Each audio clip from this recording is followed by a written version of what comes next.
Hi y'all wood turners, welcome to my shop. In my last video I talked about my favorite wood turning finish, Minwax antique oil. Today I want to talk about the last step in the finishing process, and that's using the Beall buff system to buff it. Now I use a 3-on-1 system mounted on permanently or semi-permanently on my Jet Mini. And you can see there are people that complain that it interferes with their movement on large items. And on large items, in fact, it would interfere. But I turn mostly smaller items, so this tends to work well for me because it's very convenient to go from one wheel to the next wheel to the next wheel. And you can see with this size turning, I wouldn't have any problem at all in managing to buff it. Now the Beall system is a very versatile system. It's a high quality system. There's 3 wheels. You do 3 sequences. The first sequence on this reddish wheel, you use a rouge type of abrasive called Triple E that has a grit of somewhere between maybe 400 and 800. The wheel is linen, which is a little harder than cotton, and it has about 70 plies. The next wheel is 50% linen and 50% cotton, which makes it a little bit softer. And then the final wheel is 100% cotton for a nice soft finish. Beall recommends buffing at a speed of about 1800. Personally, I find that a little bit fast, so I use the setting on my Jet 1240. 1200 I find gives a little softer wheel. It allows this to splay out a little bit, and it works well for me. And a number of other turners tend to like that 1200 speed also. As I said, there's 70 plies here. You can get cheaper wheels, buffing wheels. But I'd have to say, like everything else in life, you tend to get what you pay for. What you may find out is you don't have linen, a mixture of linen and cotton. You may find, I think you'll almost always find, if it's a cheaper wheel, it does not have as many plies. It may have half as many. Like I say, this wheel here is 70, so what you may find is it's got 40 or 50 or 60 plies. So price-wise, I think the Beall is a good system. Now, let me talk about how I store those 3. Those abrasives. I keep them sealed in a plastic bag to keep them cross-contaminating. And let's talk just a little bit about that, applying this. You want to apply an adequate, fairly generous supply of Triple E, somewhere maybe 1 to 3 seconds. A little more when it's new, less once you have it on there, because you're only going to replenish it when you need it. You don't want to put too much on there or it can gunk up the wheel. Most of the people that have problems with it get carried away and put too much stuff on there, and it tends to gunk it up. Now if it does get gunked up or it tends to get a little bit caked, there is a solution to that. And let me show you what that solution is.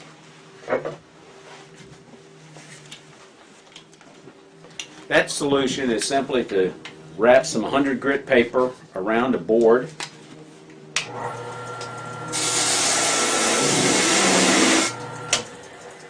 And take some of that gunk off. You can do the same thing with the other 2 surfaces, but normally they don't need cleaning. They don't gunk up as much. The Triple E, like I say, you put a little more of that on there, and you press harder when you buff, and I'll demonstrate that in a moment. Now the white diamond, you put half a second to a second on here. You don't put as much white diamond. It is a finer abrasive, and it gets rid of the excess Triple E as well as using a finer abrasive to really give a nice smooth feel. Lastly, on the wax, the system uses carnauba wax, which is the hardest known wax to man. Comes from the carnauba plant. So let me just give you a quick demo. You notice I was wearing a mask. It's always a good idea. This has got silica in it, abrasive stuff. You really don't want to be breathing it. Think of black lung, or think about white lung from mill workers breathing this stuff over long term. So you do want to put on some type of breathing protection. You also want to use eye protection.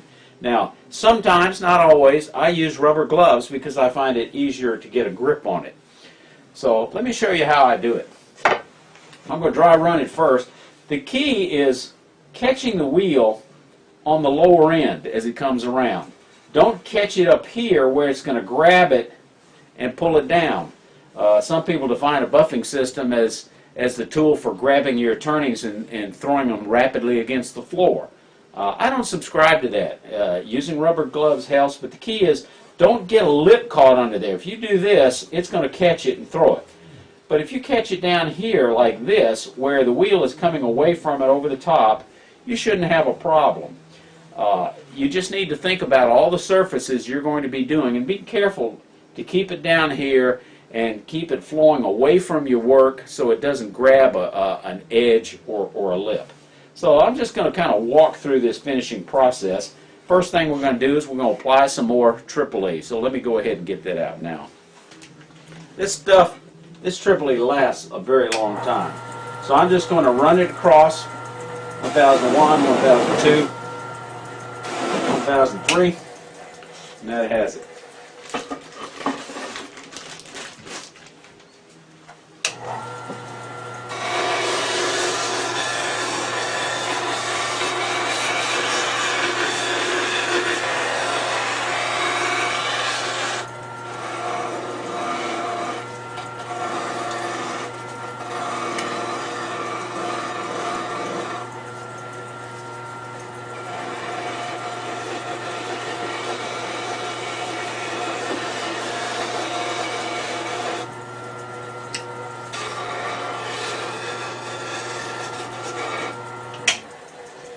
That's the general process. I'm not going to go all the way through that. You're going to see it be very similar on the Triple E wheel.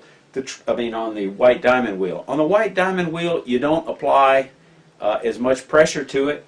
On the wax wheel, you provide very little pressure. Just let the fibers on the edge of the wheel really buff it up nice. Now, you got to be very careful when applying the wax. Once you get some wax on here, normally you don't have to keep putting a lot on there. You put too much wax and it's going to have a tendency to streak. I'm going to go ahead and take this sphere through all three processes real quick, and before I do the Triple E, I'm going to apply a little white diamond.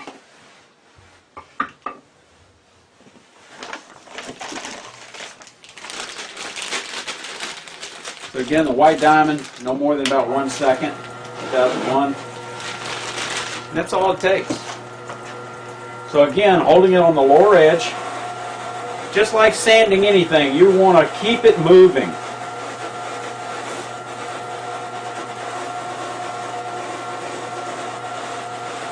And sand, buff it in a way to make sure on something like this that you know you've got everything. It'll get hot. So the thing to keep in mind with certain finishes, you can burn through the finish. And this tends to be true of more shellac and lacquer. Doesn't mean you can't buff them. It means you've got to be careful and not get carried away.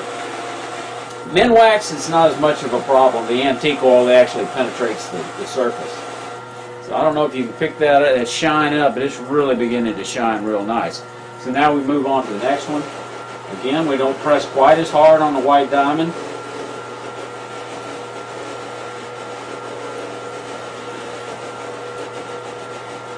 And I'm very careful to keep a strong grip on here. Keep it on the lower end. Have the wheel flow away from it.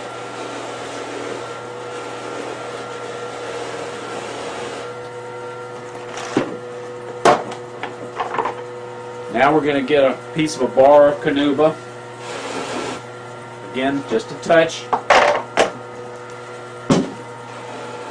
And we're going to lightly do the canuba, keeping it moving.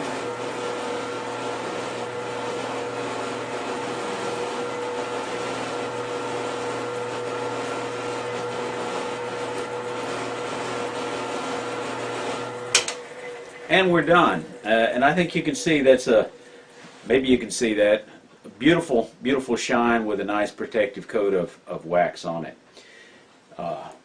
Now I want to talk to you about the bowl buff, so we're going to switch to the other lathe and change the camera position. Now, for the last part of this video, I want to talk about the actual bowl buffs. The bowl buffs are these round items, and again, they come in the three mixtures of 100% linen, 50% linen, 50% flannel, and for the wax, 100% flannel.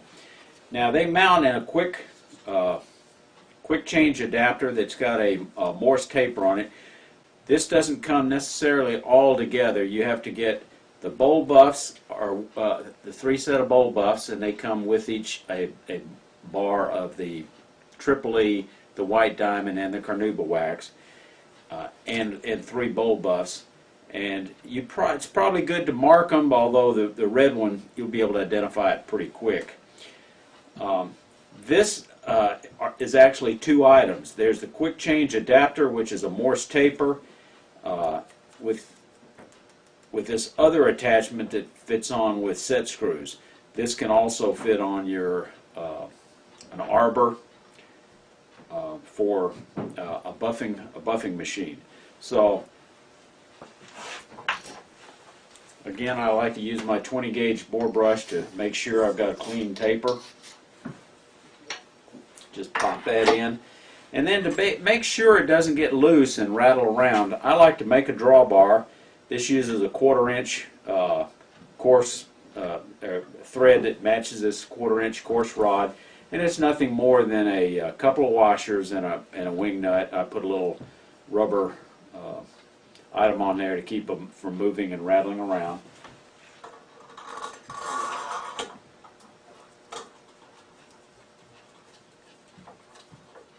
That'll prevent anything from accidentally coming loose. And then we simply thread this.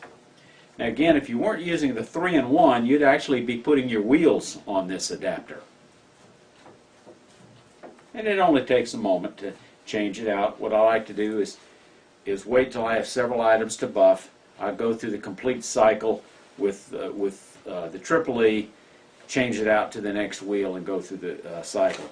I store the bowl buffs in separate plastic bags, again, to prevent cross-contamination. Now, we mentioned the speed that I prefer is 1200 or 1240 on the actual 8-inch wheels.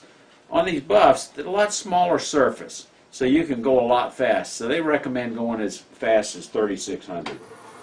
So we're going to crank this speed up.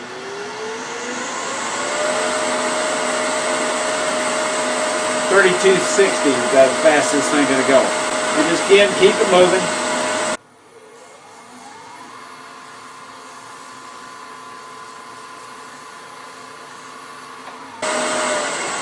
And you're ready to apply the white diamond and then to the carnauba wax on the inside.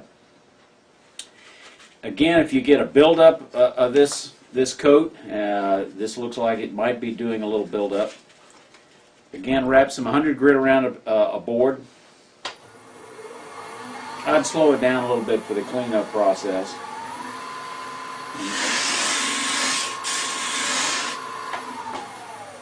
And then again, apply about maybe up to 2-3 seconds of Triple E. This is caked pretty good, so I don't want to go full 3 seconds. Now, the other item I want to mention, when you're getting a new set of bowl buffs or the 8-inch wheels, you're going to get a lot of fluff coming off, and that's normal. And it's going to shed for a while. So when you start using it, it might help to get your dust collector mounted nearby to pick up some of that linen and dust, but expect it. And that's when you would also use this 100 grit paper against the board on all of these new items to help get some of those fibers that are going to be floating off pretty quickly, and go ahead and get them off. Now, I hope I've answered some of your questions and got you enthusiastic about the Beall buff system. I like it. It really gives it, as I said, the shine is one thing, but it's hard to describe the tactile feel that you get. Any little nib will disappear. So, I hope you got something out of this video. Thank you so much for coming. If you liked it, again, subscribe, and then you'll be notified when the next video is coming out. Bye.